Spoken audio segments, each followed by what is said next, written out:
Who doesn't love summertime? It's one of the most anticipated games are revealed, and the most exciting movies hit theaters. To kick off this year's summer festivities is MindsEye, a game that boldly asks the question, what if we brought back Ghost Recon and make it feel like GTA? But if MindsEye is any indication of what's to come, then this summer is off to a rocky start. Here, we step into the cybernetic shoes of Jacob Diaz, a soldier gifted, or in many ways cursed, with a new cybernetic implant known as the MindsEye. I was hoping that with such a generic premise like this, that MindsEye would more than make up for it in every other aspect. But surprisingly, the generic bare-bones story is the most coherent part of MindsEye. This roughly 20-hour campaign quickly dissolves into a hollow, uninspiring mess that struggles to even justify its own existence.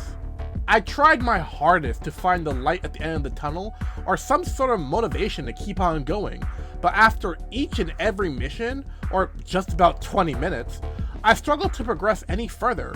Not because it was difficult or anything, but because I just kept wondering, is this it?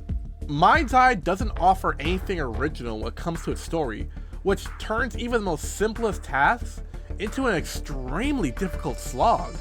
I would have hoped that the actual MindsEye implant, the thing that the entire story is wrapped around, would offer something unique to serve as both a story and gameplay anchor.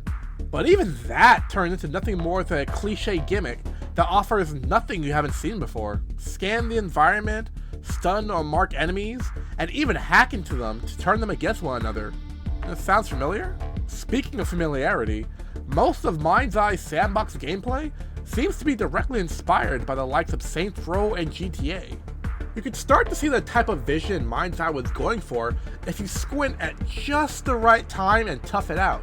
It actually starts to become a pretty decent time killer, but after driving around a mostly uninspiring map or mowing down the 80th wave of enemies that barely does anything but run at you, it starts to become harder and harder to enjoy, and that's putting it lightly.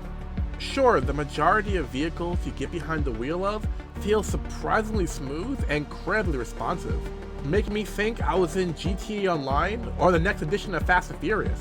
But the second you step out of your car is where the true nightmare begins.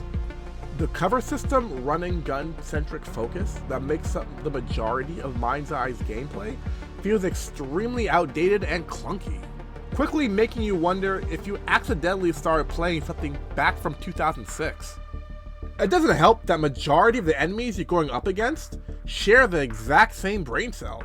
They either run at you like they're cannon fodder, or stay behind cover to conveniently poke their exposed heads out long enough for me to line up a shot, go make myself a sandwich, binge watch the entirety of Squid Games on Netflix, and then take my shot. The only thing that kept the encounters interesting was the variety of weapons at your disposal, but even that seems to wane and thin after a while. And then there are the bugs. Oh boy, the bugs. It's almost impressive that something could rival the travesty of Cyberpunk 2077's launch or any of the Switch ports. Looking your way, Mortal Kombat 1. It got to the point where it became its own mini side quest, trying to find out new ways to break the game and the various NPCs.